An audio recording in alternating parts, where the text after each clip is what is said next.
Bonjour, bienvenue à notre session numéro 5 de notre série d'enseignements sur les fondements du royaume. Alors maintenant nous sommes entrés dans le vif du sujet comme vous avez constaté. Et la session 4, nous avons abordé le premier point, nous avons dit que la Bible, on l'a dit, on le redit toujours, la Bible, et en fait je vais commencer à chaque fois avec ça pour que ce soit martelé et pour que vraiment nous soyons délivrés de la pensée religieuse ou philosophique. Nous avons commencé depuis plusieurs sessions en redisant la même chose. La Bible n'est pas l'histoire d'une religion. C'est l'histoire d'un royaume. C'est l'histoire d'un royaume.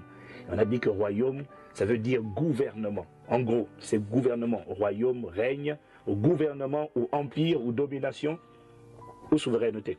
Donc on a dit que l'histoire de la Bible se résume en 5 points. 1. L'histoire d'un roi. On a vu que c'est l'histoire d'un roi. Et nous avons dit que le roi est au centre de tout son royaume. Tout commence par lui. Et Dieu, nous l'avons vu, n'est pas un chef d'État. Attention, Dieu n'est pas un président. Les présidents s'en vont.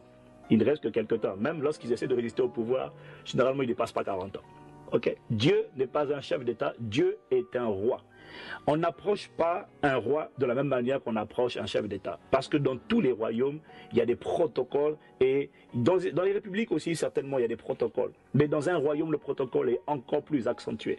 On approche le roi à travers un protocole. Voilà pourquoi Jésus dit, quand vous priez, voici comment vous devez prier. Dites, notre Père qui es aux cieux, que ton nom soit sanctifié. On vous expliquera plus tard que ça fait partie du protocole et que chacune de ces phrases a une signification très importante. Lorsqu'il dit notre, pourquoi notre? Pourquoi il ne dit pas mon Père? Déjà, vous réalisez, lorsque vous entendez notre Père, vous comprenez déjà qu'il est en train de dire que tu n'es pas le seul membre de la famille, nous sommes plusieurs. Ensuite, chacune de ces phrases, notre Père, Jésus leur a fait connaître le nom de Dieu comme étant Père. La plupart des gens ont une perception de Dieu comme étant quelqu'un de lointain, quelqu'un de père fouettard. Jésus est venu le révéler comme étant quelqu'un de proche, comme étant un père, et quelqu'un comme étant un père. Et un père donne les repères. Le Père, c'est la source. Donc Jésus est venu révéler que Dieu est notre Père. Ça veut dire quoi? Dieu est celui de qui nous sommes sortis. Donc, il est en train de vous révéler que votre Père, vous savez, c'est important de savoir qui est votre Père. Parce que pour beaucoup de gens, leur Père, c'est leur Père biologique. C'est vrai, c'est vrai. Mais ça, on parle du corps. Mais mon esprit, il vient d'où? Il y en a qui remontent à leur ancêtre, il y en a qui remontent à leur couleur de peau et ils se disent, alors nous, le père de la République, c'était un tel, c'était le père de la nation, le fondateur. C'est vrai, le père veut dire fondateur, en fait, c'est ça, c'est vrai. Mais vous devez remonter au niveau suprême qui est Dieu. Ne vous arrêtez pas au mon père, c'est le Cro-Magnon, l'homme de l'Australopithèque, l'homme de Cro-Magnon. Mon ami, ici c'est ça, mais écoutez, lui, mangez l'herbe, vous allez la fumer. Vous comprenez? Oui, mangez l'herbe, vous allez fumer l'herbe, et puis vous dites, voilà, c'est mon papa. Non, il faut remonter à Dieu. Dieu est notre Père. C'est ce que Jésus est venu révéler. Et on a dit, étant donné que le Père donne les repères, et que la loi de la reproduction dit que chaque être se reproduit selon son espèce, il est important, avant de découvrir qui vous êtes, de savoir qui est Dieu. Lorsque j'ai trouvé qui est Dieu, j'aurais trouvé facilement qui suis-je moi-même, puisque je suis sorti de lui. Et on a dit donc que la Bible, c'est l'histoire d'un roi, et que le roi est au centre de son royaume, et que le roi est souverain. Et en fait, au temps biblique, les rois, je le redis encore, n'étaient pas ce qu'ils sont, les royaumes, pardon, n'étaient pas ce qu'ils sont aujourd'hui. Aujourd'hui, nous avons affaire, pour la plupart du temps, à ce qu'on appelle des monarchies constitutionnelles, où le roi règne mais ne gouverne pas. Or, au temps biblique, le roi régnait, le roi gouvernait, et le roi était propriétaire de tout le territoire sur lequel il gouvernait. Ce qui veut dire que le roi était Seigneur. Donc, quand vous vous approchez de Dieu, vous devez comprendre que Dieu est le roi, mais pas de la terre, le roi de tout l'univers. Il est le souverain et il est le propriétaire de tout l'univers. Tout lui appartient. Ça veut dire que quand vous comprenez ça, vous comprenez qu'en réalité, nous les êtres humains, même lorsque nous avons travaillé avec le fruit de notre labeur, quoi que ce soit, là, même lorsqu'on a produit quelque chose, vous réalisez que nous ne sommes que des intendants. Parce qu'en réalité, rien ne nous appartient. Le jour où vous l'oubliez, Dieu vous reprend juste le souffle de vie et vous voyez que vous n'êtes absolument rien. Vous êtes venu nu, vous êtes venu sur la terre nue, vous repartirez nu. Donc, la compréhension de qu'est-ce que c'est que l'histoire de la Bible, premier point, c'est l'histoire d'un roi me rend humble et me fait comprendre que j'existe pour son plaisir. Et je vous ai dit un point très important, c'est que celui qui règne imprime toujours sa nature. Voilà pourquoi, quand vous allez venir plus tard dans Genèse chapitre 1 au verset 26, vous allez vous rendre compte que Dieu dit, faisant l'homme à notre image. Il a mis son empreinte, son image, sa nature, son effigie. Dieu s'est gravé à l'intérieur de l'être humain. C'est ce qui s'est passé au début. On va revenir dessus plus tard. On a dit, donc, au début, c'est l'histoire, premier point, c'est l'histoire d'un roi. C'est l'histoire d'un roi. Maintenant, nous allons aborder le deuxième point. La Bible, c'est l'histoire d'un royaume. Un ami pasteur m'a demandé une fois, il me demandait, parce qu'il m'entend beaucoup parler du royaume, alors il m'a demandé une fois, mais dis-moi un peu, Ivan, c'est quoi le royaume? Puisque ce n'est pas la religion, et ce à quoi, je sais que maintenant vous dites Amen, Amen. Puisque ce n'est pas la religion, alors dis-moi un peu, c'est quoi le royaume? Et je lui ai dit, écoute, pour essayer de comprendre c'est quoi le royaume de Dieu, je te propose de sortir un peu des clichés religieux et répondre toi-même à la question. Qu'est-ce que c'est que toi, à ton avis, qu'est-ce que c'est qu'un royaume? Il m'a dit, bah, c'est un pays. J'ai dit, oui, bravo. Et j'ai dit, deuxièmement, c'est quoi? Il me dit, bah, c'est un système de gouvernement. J'ai dit, mais voilà, félicitations, tu as tout trouvé. Et voilà, un royaume, je vous ai dit, la Bible, c'est l'histoire d'un royaume. Alors, qu'est-ce que c'est qu'un royaume? Un royaume, c'est deux choses. Premièrement, c'est un système de gouvernement. Deuxièmement, c'est un pays. C'est tout. C'est pas une religion. Alors, premièrement, la Bible, c'est l'histoire d'un royaume. Et je vous l'ai dit, le mot royaume vient du mot grec mamlaka, qui veut dire, le grec basileia, basileia, c'est de là que vient basilique, et de l'hébreu mamlaka. Et je vous ai dit que le mot royaume veut dire gouvernement, empire, régime, domination, souveraineté. Amen. C'est la première définition d'un royaume. Alors, Jésus dit dans Matthieu 4, verset 17, il dit, repentez-vous, changez votre manière de penser, parce qu'un nouveau gouvernement, le royaume des cieux, on a vu est proche, parallèle, ça veut dire, le parallèle, synonyme, le royaume des cieux est proche, il est arrivé, il est à portée de main, le gouvernement des cieux est à portée des mains. Donc, premièrement, un royaume, c'est quoi? C'est un système de gouvernement. Si Jésus avait dit, la république des cieux est arrivée, la plupart des gens auraient mieux compris de quoi il parlait. Le problème, c'est qu'au temps de Jésus, la république n'existait pas. La terre ne comportait que des régimes appelés des royaumes, des types de systèmes de gouvernement appelés royaumes. Le concept de république n'a en moyenne qu'autour de 150 ans d'existence. Et sachez une chose, le système de gouvernement qui prévaudra pour l'éternité ne sera pas, hélas, une république, ça sera un royaume, c'est-à-dire avec au centre de tout, Dieu, Sa Majesté, le Roi. Rassurez-vous, nous, vous et nous serons à ses côtés et nous régnerons sur la terre au siècle des siècles. Alors, comme je disais à la session précédente, nous avons souvent du mal à comprendre ces notions, cette notion du royaume comme système de gouvernement, parce que pour la plupart d'entre nous, nous avons grandi dans ce qu'on appelle des républiques. Mais vous devez comprendre que lorsqu'on parle de royaume, on parle d'un système de gouvernement qui est, pas à l'opposé, mais il y a différents types de systèmes de gouvernement. Les deux systèmes de gouvernement dominants aujourd'hui sur la Terre, ce sont les républiques, les royaumes. On parle du royaume d'Espagne, royaume du Maroc, royaume du Danemark, royaume uni de Grande-Bretagne. On parle de la République, et puis on parle ensuite des républiques. Est-ce que vous me comprenez? Mais comprenez-moi bien, il y a une différence entre la République et le royaume. Si Jésus avait dit la République des cieux, d'ailleurs j'ai lu un livre récemment, j'ai pas lu, j'ai vu la couverture, j'ai pas lu, j'ai même pas osé lire, parce que le titre même c'était la République de Dieu. J'ai dit, lui déjà il n'a rien compris. Dieu n'a pas de république. Ça, c'est encore des démocrates avec leur pensée démocratique qui veulent obliger Dieu à avoir une république parce qu'ils ont envie d'exprimer leur point de vue. Rappelez-vous, dans un royaume, tu n'as pas de point de vue. Alors, je vais vous donner une différence entre un royaume et une république pour que vous compreniez mieux la différence entre les deux. Je vais vous donner des exemples. Différence entre république donc et royaume. Dans une république, on vote pour le président ou pour le premier ministre. Dans un royaume, on ne vote pas pour établir le roi. Dans une république, vous pouvez changer la loi. Dans un royaume, vous ne pouvez pas changer la loi. Dans une république, le peuple établit la loi. Dans un royaume, c'est le roi qui établit la loi. Dans une république, vous pouvez changer le dirigeant si vous n'êtes pas content de lui. Dans un royaume, c'est vous qui devez changer. Là, je vois la tête de quelqu'un qui commence à s'assombrir et commence à perdre son sourire. Il dit, oh non, je veux que Dieu change. Écoutez-moi. La Bible dit, il est le même hier, aujourd'hui et éternellement. Dieu a dit à plusieurs reprises, il ne change pas. Alors qu'il va devoir changer à votre avis. Dans une république, on peut changer le dirigeant. Dans un royaume, c'est vous qui devez changer. Dans une république, le pouvoir appartient au peuple. Dans un royaume, le pouvoir appartient au roi. Dans une république, vous pouvez introduire vos idées et en faire des lois. Dans un royaume, seules les idées du roi deviennent des lois. Alors j'entends quelqu'un me dire, oui, mais c'est pas du tout démocratique. Ah ben justement. C'est pour ça que la Bible parle du renouvellement de l'intelligence ou encore de la repentance afin de changer votre système de pensée. Écoutez, vous ne vous êtes pas créé tout seul.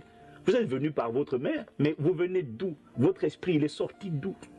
Vous avez été créé. Comment? La créature va-t-elle dire au potier, oui, mais pourquoi? Ça, c'est là. Écoutez, sortons de la pensée démocratique. La Bible, ce n'est pas l'histoire d'une démocratie, c'est l'histoire d'un royaume absolu où Dieu est au centre de son royaume. Et permettez-moi de vous dire aussi un point très important, parce qu'il faut le préciser. Vous savez, comme on a dit que la Bible n'est pas l'histoire d'une religion, maintenant, ce à quoi vous dites Amen, rappelez-vous de ceci. Les hommes peuvent changer, parce que les religions existent. Les hommes peuvent changer les canons, ils peuvent changer les canons de leur religion. Les hommes peuvent venir et vous dire, à partir d'aujourd'hui, nous déclarons, après nous être réunis en concile, ça c'est la religion, vous dire que désormais, Adam a le droit d'épouser Steve. Ça, c'est la religion. Écoutez-moi bien. Ça, ils peuvent amender, ils peuvent améliorer. Oui, je me souviens, avant de me convertir au Seigneur, je me disais, j'écoutais des fois les gens parler de la Bible et je disais, mais comment peuvent-ils dire un livre qui a plus de 2000 ans d'existence? Normalement, il faut le moderniser quand même, il faut faire un peu de toilettage, il y a des choses qui ont changé. Jusqu'à ce que je me convertisse au Seigneur, hélas, enfin pas hélas, heureusement pour moi, et que je découvre qu'en fait, ben, c'est l'histoire d'un roi. Et que le changement de la loi, c'est-à-dire de la constitution du royaume, donc nous allons voir tout à l'heure, qui s'appelle la BIBLE, le changement de la constitution ne peut pas être effectué par des hommes. Il est la prérogative absolue et exclusive de sa majesté le roi. Et mon roi a dit, les cieux et la terre passeront, ses paroles ne passeront pas. Donc, même si on vous dit, comme on m'a dit quand je me suis converti, mais tu sais, c'est pas grave. On peut quand même, si on s'aime, avoir des relations sexuelles hors mariage. Le plus important, c'est de s'aimer. Même le pasteur ou le prêtre ou l'imam ou le Bouddha ou tout ce que tu veux, celui qui met le Confucius, qui met la confusion, en fait, tout ce que tu veux. Même s'il a dit on peut, la question c'est que dit Sa Majesté le Roi à travers la constitution du royaume? Que dit la constitution du pays? Ils peuvent changer les canons d'une religion, ils ne changeront jamais la constitution de mon pays d'origine qui s'appelle le royaume des cieux. Amen. Ah, j'aime parler de ça. Alors, donc, nous disons de l'histoire, nous revenons sur notre sujet, nous disions donc que la Bible, c'est l'histoire d'un royaume, et premièrement, un royaume, c'est un système de gouvernement. Maintenant, je voudrais que vous compreniez, aujourd'hui, sur la terre, tous les peuples, toutes les nations, je dis bien partout sur la terre, tous les peuples, toutes les nations recherchent justement le gouvernement G, l'administration A, ou encore le régime R, qui va résoudre et solutionner tous ces problèmes et faire de leur pays, faire de ce pays un jardin d'Éden, un paradis, comme c'était le cas au commencement. Aujourd'hui, vous allez vous rendre compte que, je vous ai dit il y a quelques sessions, les gens rejettent le message que nous apportons parce que nous apportons la religion. Les gens n'ont pas besoin de religion. Tout le monde attend tout du gouvernement. Tout le monde recherche le gouvernement avec grand G. Quel est ce gouvernement qui va solutionner nos problèmes? Quel est ce gouvernement qui va apporter les réponses à nos questions? Quel est ce gouvernement qui va faire la différence? Parce qu'en réalité, tous les peuples associent étroitement, tous les peuples associent leur qualité et leurs conditions de vie à la qualité et l'efficacité du gouvernement qui les dirige. Autrement dit, dans tous les pays, que ce soit des républiques ou des royaumes, tout le monde attend les réponses du gouvernement. Et aujourd'hui, si vous faites un sondage en France ou aux Antilles ou en Afrique, et vous demandez aux gens quelles sont vos aspirations, quels sont vos désirs, quel est le cri, quels sont les cris de votre cœur, il n'y a personne, enfin, à part les religieux, il n'y a personne qui vous dira, nous attendons une fusée équivalente à Ariane pour pouvoir évacuer la Terre illico presto. Non, parce qu'en réalité, sur Terre, les gens ont des challenges, les gens ont des besoins. Les gens vous diront, on attend l'amélioration du pouvoir d'achat. On attend de pouvoir trouver des remèdes, des solutions contre les maladies. On se rend compte que le cancer n'arrête pas de progresser, le diabète, l'obésité, on parle de Alzheimer, on parle de la maladie de Parkinson. Mon Dieu, on découvre plusieurs dizaines de maladies chaque jour dans le monde entier. Ça, ce sont des problématiques concrètes que les gens ont. Ils vous diront, on veut l'augmentation du pouvoir d'achat. Ils vous diront, on pense aux retraites, on pense à l'éducation pour nos enfants. Les gens attendent tout du gouvernement. Tout. Qu'est-ce que je suis en train de vous dire? Je répète, les peuples associent leur qualité et leurs conditions de vie à la qualité et à l'efficacité du gouvernement qui les dirige. Et tous les gouvernements, dans tous les pays, normalement, existent pour trois buts ultimes, trois idéaux. Tous les gouvernements, normalement, existent pour trois idéaux. Les gouvernements existent pour apporter la justice, pour apporter la paix et pour apporter la joie. C'est pour ça qu'ils sont mis en place. C'est ce que le peuple attend et c'est la raison pour laquelle, des fois, ils prennent leurs fonctions pour apporter au peuple la justice, la paix et la joie. Parce que les nations aspirent à ça. Les nations aspirent à la paix. Les nations aspirent à la paix. Alors, qu'est-ce qu'ils se sont dit? Alors, dès qu'il y a une guerre quelque part, qu'est-ce qui se passe? La communauté internationale se mobilise autant que possible pour apporter, pour que les armes se taisent, pour qu'il y ait la paix. Alors, ils se disent, si les armes se taisent, s'il n'y a plus de coup de feu, les gens auront la paix. Alors, bizarrement, vous arrivez en Occident, il n'y a pas de coup de feu, il n'y a pas de violence. Du moins pas généralisé comme dans certains pays. Il n'y a pas de guerre. Il n'y a pas de coup de feu. Mais les gens n'ont pas la paix. Hein?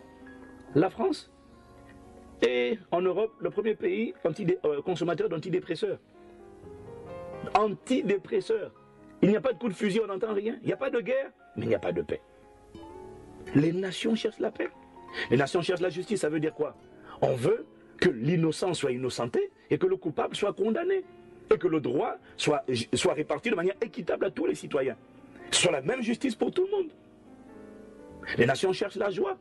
Et voilà pourquoi tous les gouvernements, quand ils sont mis en place, ils essaient d'apporter ces idéaux. Ils essaient de répondre à ces aspirations.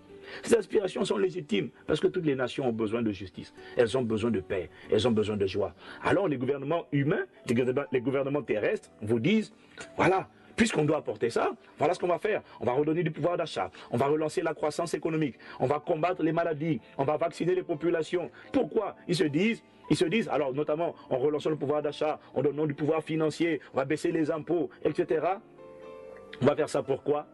Pour que les gens aient la joie. En fait, l'objectif derrière, c'est donner aux gens la joie, qu'ils aient la joie. Le problème, c'est que comment voulez-vous qu'un gouvernement, si bien soit-il, voilà, vous voyez, c'est la raison pour laquelle dans les pays où il y a des élections, à chaque période d'élection, vous allez vous rendre compte qu'il y a toujours un regain d'espoir, un regain d'enthousiasme. Les populations relèvent la tête, espèrent, disent enfin, on va changer de gouvernement. Pourquoi? Ils disent on va changer de religion. Les réponses ne viennent pas des religions. Les réponses aux problèmes concrets du quotidien viennent des gouvernements. Voilà pourquoi on ne demande pas à la religion de faire quelque chose. On demande toujours au gouvernement de faire quelque chose. Et alors, regardez récemment aux États-Unis, le président Obama a été élu. C'était la ferveur, c'était l'alliance populaire. Ah, enfin, l'espoir renaît. Et puis au bout d'1 an, au bout de quelques temps, l'espoir commence à disparaître, à se dissiper. Pourquoi? Parce que les nations se rendent compte au final qu'il n'y a aucun gouvernement qui arrive vraiment à résoudre les problèmes, à dompter les maladies, à briser le cycle, le joug de la pauvreté. à assurer l'éducation de nos enfants, à donner confiance dans le peuple, estime personnelle, à gonfler mon estime personnelle, à me donner confiance en l'avenir. Il n'y a aucun gouvernement. Mais pourquoi il n'y en a aucun? Mais simple, parce qu'on ne peut donner que ce qu'on a. Comment voulez-vous que le gouvernement du pays où vous êtes vous donne ce qu'il n'a pas créé? Ce n'est pas lui qui a créé la joie, il n'a pas créé la paix, il n'a pas créé la justice. Ce sont des idéaux qu'ils veulent transmettre aux hommes. Ils ne les ont pas inventés. Mais là, j'ai une bonne nouvelle pour vous. Voyez? Et donc, voyez, les gens dehors, ils ont ça. Ce sont leurs aspirations. Si on comprend ça, on comprend que les gens ont des challenges, permettez-moi l'expression. Les gens ont des défis. Ils veulent des solutions. Mais là, moi, j'ai une bonne nouvelle à vous donner. C'est que la Bible dit que le Romains chapitre 14 au verset 17. La Bible dit, lisez avec moi, car le royaume de Dieu, c'est non pas le manger ni le boire, mais la justice, la paix et la joie par le Saint-Esprit. La version du Semeur dit, c'est car le règne de Dieu ne consiste pas à réglementer le manger et le boire, mais par l'Esprit Saint à nous rendre justes et à nous donner la paix et la joie. J'ai une bonne nouvelle pour vous. Vous vous dites, je veux la paix. Vous savez, je vous dis, les gens cherchent le royaume de Dieu. Ici, dans l'épître aux Romains, Paul dit, c'est le seul royaume, ou encore le seul gouvernement capable d'apporter la justice, la paix et la joie. Où? À l'intérieur de vous, par le Saint-Esprit. C'est le seul gouvernement. Voilà pourquoi Jésus dit, demande ce gouvernement à l'intérieur de toi. C'est le seul à être capable d'écraser la maladie. C'est le seul à être capable de foutre, de fiche les esprits mauvais dehors. C'est le seul à être capable de briser le joug de la pauvreté. Et je vous expliquerai comment il le fait.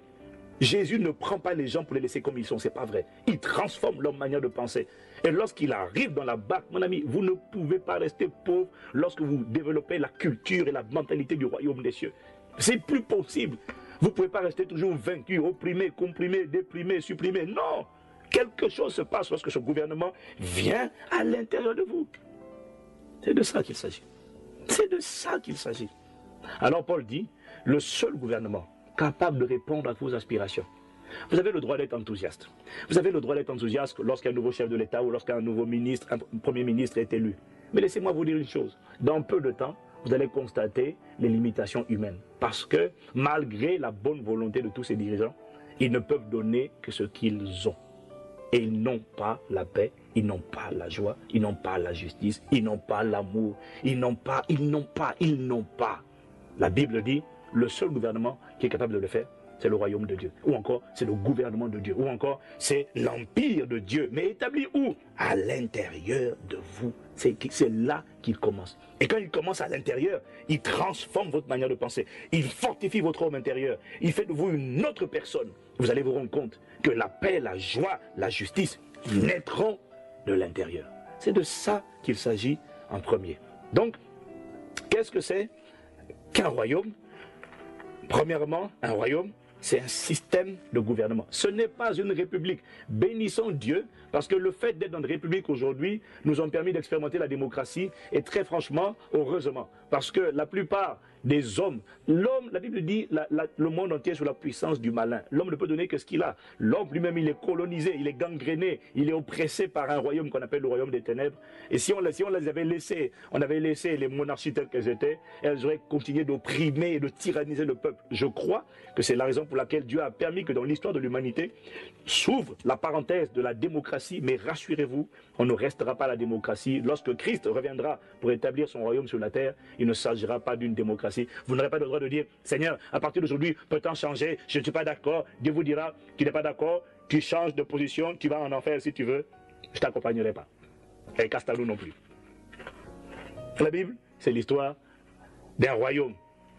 Et je dis, un royaume, c'est un système de gouvernement. Le deuxième point que nous allons voir, c'est que la Bible, toujours dans le deuxième point, excusez-moi, toujours dans le deuxième point, je vous ai dit, c'est l'histoire d'un royaume. L'histoire d'un royaume.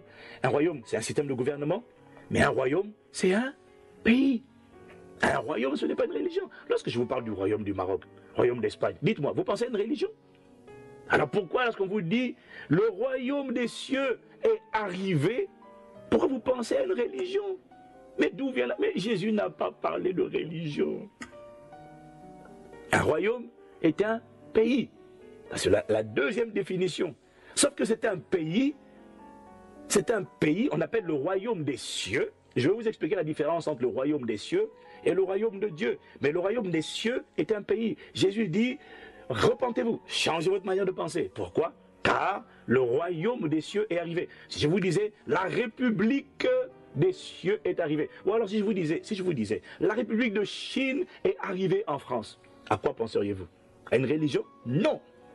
Vous penseriez à un pays. Et si je vous disais qu'un pays nouveau est arrivé dans ce pays, vous allez penser à deux choses. Vous alliez penser premièrement, ça veut dire qu'ils ont établi une ambassade.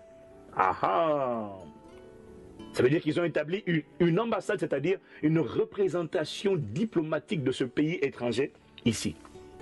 Vous penseriez à ça? Et si je vous disais, deuxièmement, la République de Chine, si je vous dis, la République de Chine est arrivée en France, vous penseriez deuxièmement, ça veut dire qu'il doit certainement y avoir ici en France désormais une communauté d'individus insérés mais non intégrés qui manifestent totalement la culture de la Chine ici en France.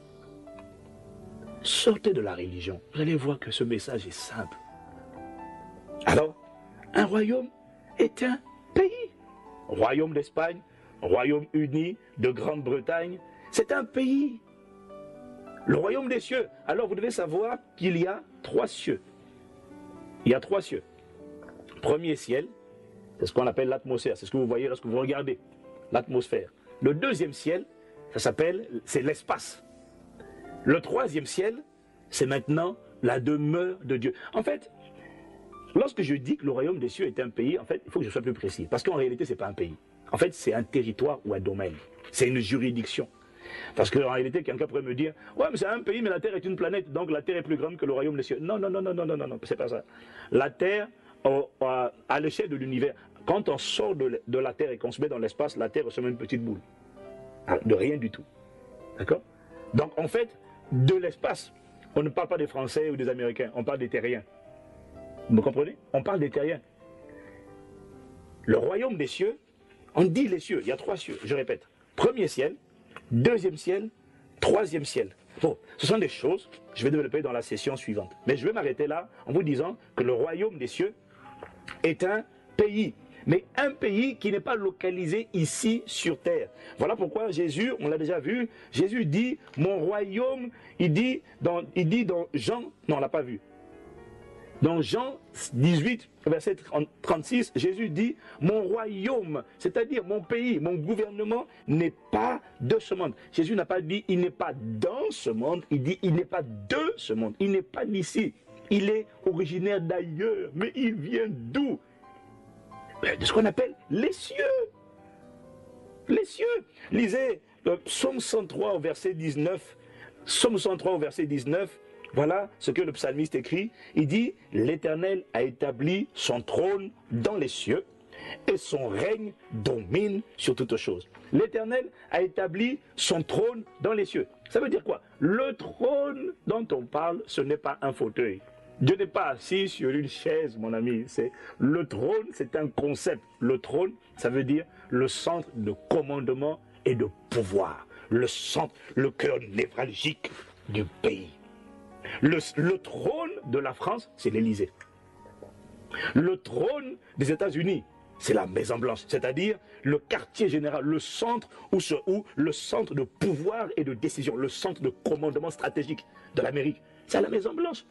Le trône pour la Grande-Bretagne, le centre de commandement, alors on peut dire c'est Buckingham Palace, ou on peut aussi dire c'est le Downing Street.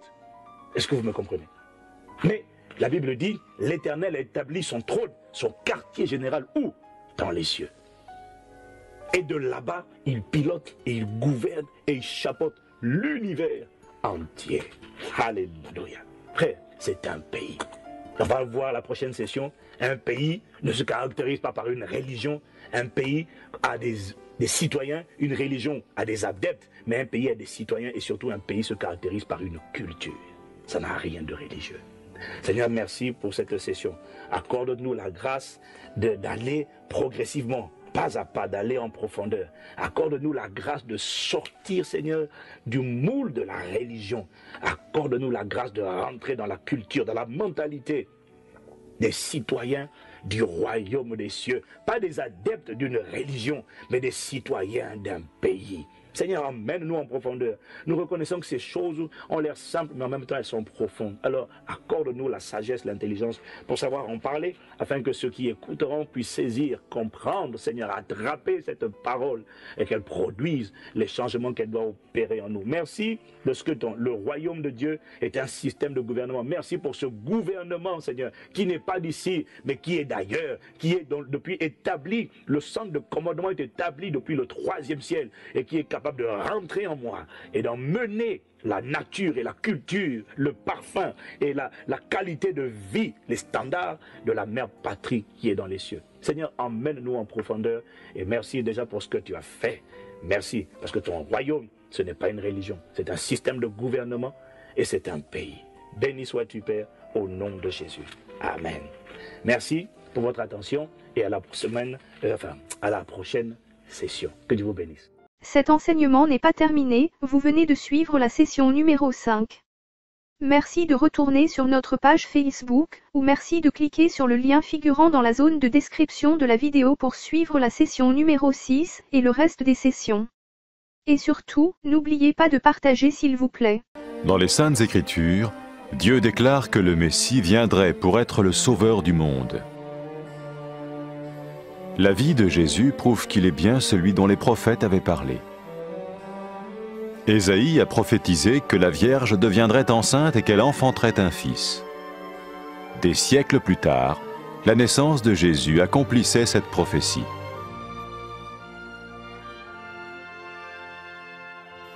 Les Saintes Écritures déclaraient que le saint à naître serait appelé le Fils de Dieu. Cela signifiait que Jésus serait le Fils de Dieu au sens spirituel et non au sens physique. Nous le voyons par sa manière de vivre. Il a guéri des malades, il a pardonné leurs péchés, les a ramenés à Dieu et leur a promis une place dans le royaume éternel de Dieu. Il s'est offert lui-même en sacrifice pour le péché à leur place.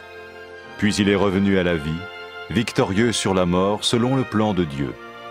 Jésus a dit « Personne ne me prend la vie, mais je la donne de ma propre volonté. »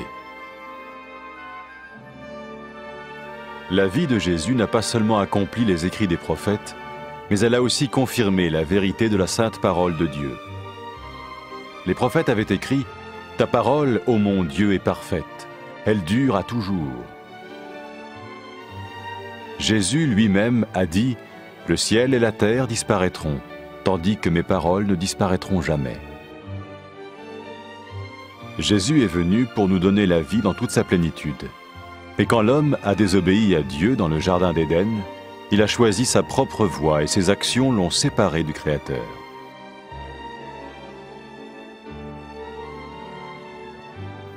Les Saintes Écritures déclarent que tous sont péchés et que le salaire que paye le péché, c'est la mort.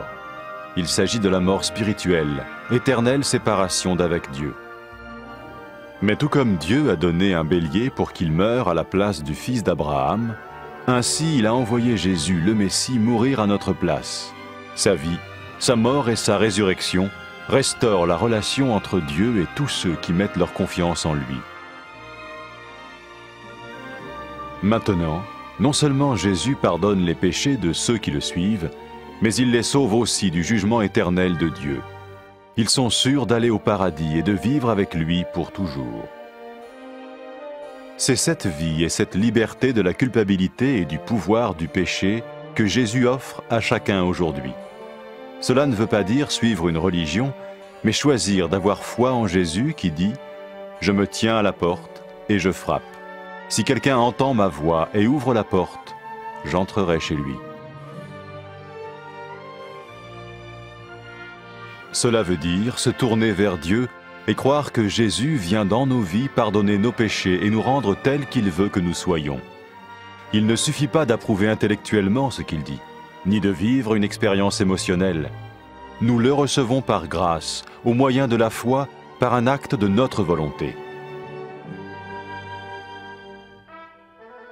Lorsque quelqu'un est prêt à suivre Jésus le Messie, il peut lui parler par une simple prière. Vous sentez un soutien, vous sentez que votre vie n'est pas une vie normale. Vous sentez que vous êtes porté. C'est gratuit. Il ne vous demande rien. Il vous demande juste d'ouvrir votre cœur et d'oser croire en lui. Osez croire. On ne demande ni d'argent. On vous demande pas une souffrance particulière. On vous dit faites confiance et croyez. Essayez. Vous n'avez rien à perdre. Essayez. J'ai essayé. Ça fait plus de 20 ans que je suis dedans. Et je ne repartirai pour rien au monde. Aucun milliard au monde ne me fera changer d'avis et me séparer de lui. Impossible. Donc, osez Jésus avant qu'il soit trop tard. Osez. Ne le faites pas demain. Faites-le maintenant. Et quand la fin de votre vie arrivera, parce qu'elle arrivera pour tout le monde, pour moi et pour les personnes qui me regardent, ou même pour les personnes qui sont derrière cette caméra, au moins vous serez sûr que vous partez avec celui qui vous a donné une nouvelle vie. Cette vie peut commencer maintenant, dès que vous l'acceptez, et cette vie continuera après que la mort soit venue. La mort n'est qu'un passage pour une autre vie beaucoup plus belle. Mais vous avez la possibilité d'oser cette nouvelle vie maintenant, tout de suite. Faites-le maintenant, tout de suite. N'attendez pas demain, ni après-demain. Faites-le maintenant, tout de suite. Prenez 1 minute et faites-le. Je vous en prie, vous ne serez pas déçus.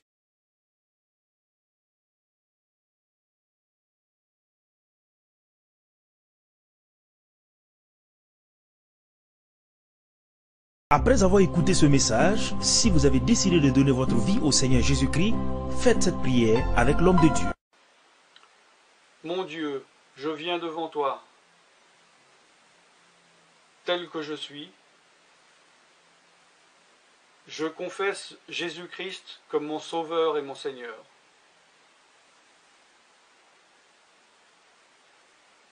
Je crois qu'il est mort sur la croix pour mes péchés, qu'il a porté ma condamnation. Il a porté mes péchés et mes maladies. Que Jésus-Christ est le Roi des rois et le Seigneur des seigneurs. Qu'il est le Fils de Dieu. Qu'il est maintenant ressuscité et assis à la droite du Père.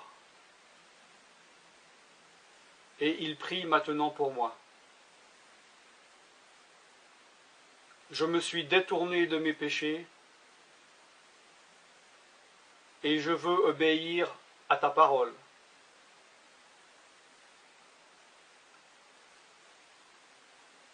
Je viens à toi en te demandant, mon Dieu, de me donner ton Esprit Saint.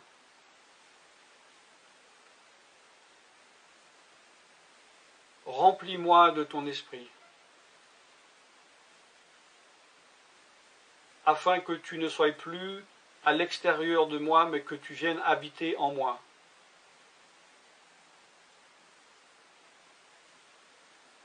Et que je devienne ton temple. Esprit de Dieu, viens habiter en moi. Purifie-moi, lave-moi, sanctifie-moi,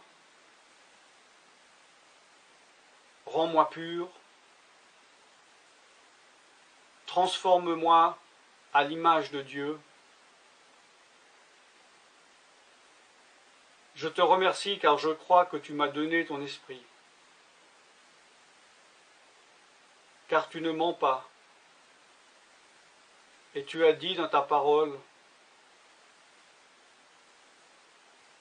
que tu donnes à celui qui te demande. Je fais cette prière au nom de Jésus-Christ. Amen.